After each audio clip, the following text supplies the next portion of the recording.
This is SkillBridge Institute. We are still on project management, and right now we are going to discuss about project triple constraints. So if we're talking of triple constraints, the word triple means that there are three things. So there are three things which by the end of the day, they can have a very big impact on your project, on how your project is going to be run. So these three things are the ones that we are going to look at in this particular lesson. So number one, we have got scope. So talking of scope, this one, it is a work that is required to be done for you to achieve project objectives. So that those tasks that you're going to do, that is what we call scope.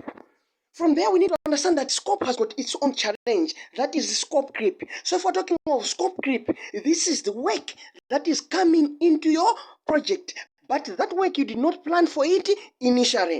So that one, by the end of the day, it can cause delays because you didn't plan for it, but it's coming along the way. As well as it can raise the cost because you did not plan this particular work initially, and it wasn't budgeted for. So by the end of the day, once it clips into your project, it can raise the cost of your project. From there, another concept that we need to understand it is time. So if we're talking of time, this one we're talking of a project duration. That is including schedules as well as the deadline. So it is amount of time that you're going to take for you to complete a particular project. So that is what we need to understand on that one. From there, time has got its own challenges. This is where we're talking of task delays, where it can affect timelines as well as deadlines. So by the end of the day, you find that you planned well, but by the end of the day, there are some delays on your project due to some other factors. So that is a challenge. From there, the last constant, number three, it is cost. So if we're talking of cost, we are simply talking about the financial resources for you to run your project or to complete your project. So we're talking of a budget right there. So challenge associated with cost, we're talking of budget overruns. This is where you had a budget, but by the end of the day, as you're moving with your project, you find that the budget that you had has run out, and you need some extra money for you to finish your project. So that one can come due to poor planning. Maybe you didn't plan very well. Sometimes unforeseeable circumstances have just come and hit your project, and by the end of the day, you just need some more money for you to complete your project.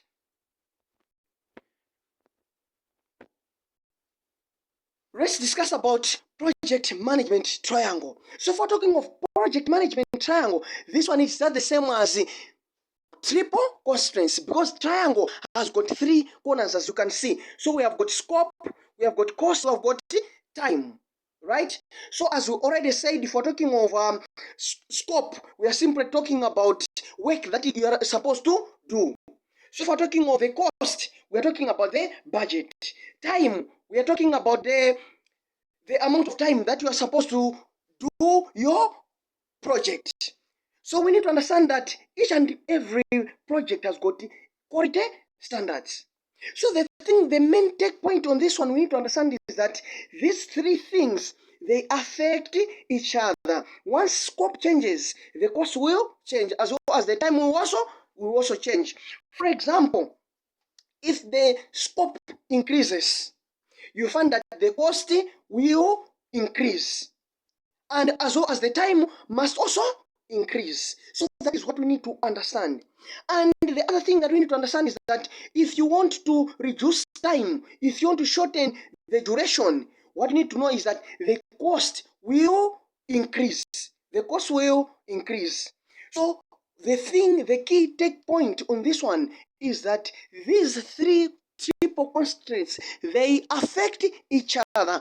Changes that will come on one constraint will affect the other two constraints. That is what we need to understand on project management triangle or on project triangle. Let's talk about strategies for managing scope. Number one, it's define clear objectives.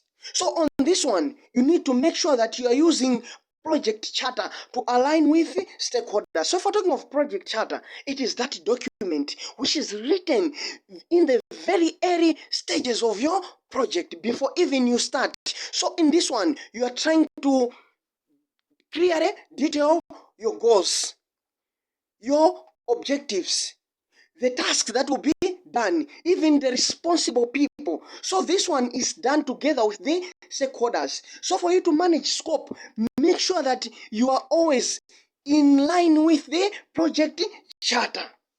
Number two, you need to make sure that you have got a work breakdown structure. So this particular work breakdown structure, it is something, is a document that is written, and inside that document you break all the main issues, all the main objectives into small tasks that you're going to do in your project. So make sure that all the small tasks, they are well detailed. From there, we have got an issue of scope creep. So you need to make sure that you use a change management process and review progress regularly. So on this one, you should make sure that you're able to control scope creep by reviewing your project regularly, so that you shouldn't allow just some additional work to creep into your project unnecessarily. From there, we are talking about engage stakeholders. So on this one, you need to prioritize essential tasks collaboratively. So make sure that stakeholders are engaged in almost each and every step. So that is what we need to understand. Let's talk about strategies for managing time.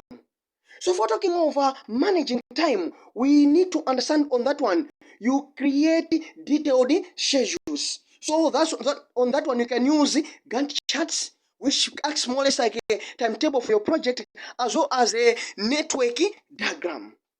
So from there, you should set realistic deadlines. Make sure that you include buffer for critical tasks. So for example, there are some tasks, you can say, my task is going to take, let's say, 10 days. But because you understand that your task is very crucial, and if there can just be any unforeseeable change that can come in your project, those particular days might increase. So you might say, okay, it is 10 days, but I'm going to give it 12 days. So the extra 2 days, it is the buffer. That means you have added some more days, so that if anything can creep in those particular days, you are still going to be within the deadlines. From there, you need to prioritize tasks. So on this one, you need to focus on those tasks which are on your critical path. So whenever you formulate your network diagram, make sure that you focus much on those particular tasks which are on your critical path, so that by the end of the day, you should not delay your project. So the other thing that we need to understand is that you need to monitor progress. So make sure that you're monitoring progress. Make sure you are using management software, for example, Microsoft Office, Microsoft Trello, and the like. So from there, make sure that you communicate regularly. So you need to address time-related issues promptly with your team. So make sure that communication is at the heart of your project, because without proper communication, you're running at a risk that you can even miss deadlines sometimes. Let's talk about strategies for managing cost. So if we're talking of strategies for managing cost, number one, you need to develop a detailed budget. So that particular budget should even include contingency, that is 5 to 10%. So by the end of the day, make sure that your contingency is included in your budget. Another one, you should monitor expenses. So make sure you have got budget tracking tools. So those particular budget tracking tools, like you're using Microsoft and the like, they are going to help you to track your spending of your budget. From there, you need to control resource usage. So make sure that you are controlling how you're using your resources. So make sure you're controlling how you're using your human resource so that there should not be cases of injuries, as well as the way you are using your material resource. So make sure that there is that efficiency in the use of your resources. You need to negotiate with the vendors. So on that one, let's say you are buying some other things from another external dealer. So you might say, we're going to buy these things in a bucket. So by the end of the day, try to reduce cost of these particular things for us. So that means that one will help you to manage your budget very well. Another thing that we need to know on that one is that you need to adjust plans as needed. If there is need for you to reallocate funds, let's say a certain task had its budget and another task had its budget, but you find that there is possibility that you can take some funds from one task and reallocate them to another task. If there is that need, please, you need to do that one. Let's talk about balancing the triple constraints. How can you balance the triple constraints? Number one, you need to prioritize objectives. So you need to decide whether scope, time, or cost is most crucial. So you need to decide which one is most crucial between time, scope, and cost, so that you should still maintain the quality of your project. So another one, you should be able to communicate trade-offs. So be able to communicate trade-offs. So this is the situation whereby you're taking resources from one task and you're allocating them to another task. So communicate that one with your stakeholders that I'm doing trade-offs in my project. Another one, make sure that you are having risk management. So mitigate risk by planning for uncertainties. So make sure that you plan for how you're going to manage the risks on your project. Another one, use leverage technology. So that's one, use tracking tools. So all those tracking tools must be used right here. Okay, so we are having an example there. There is a fixed budget. Project requires additional features. So you have got a fixed budget, but there is a scope creep that is coming in. So on that one, the best thing that you can do, you need to evaluate trade-offs, as well as you need to adjust timelines and reallocate resources to stay within your budget. So you need to evaluate that where can we get funds within our budget so that those particular funds can even cut this something that the scope creep that is coming in as we have already started running your project. So if you can maybe try to do trade-offs, get some funds from some other task, but within your project, and bring those funds to that other thing that is coming in, you find that by the end of the day, you are going to still maintain within your budget, and you are even not going to compromise the quality of your work. So that is what you need to understand. Thank you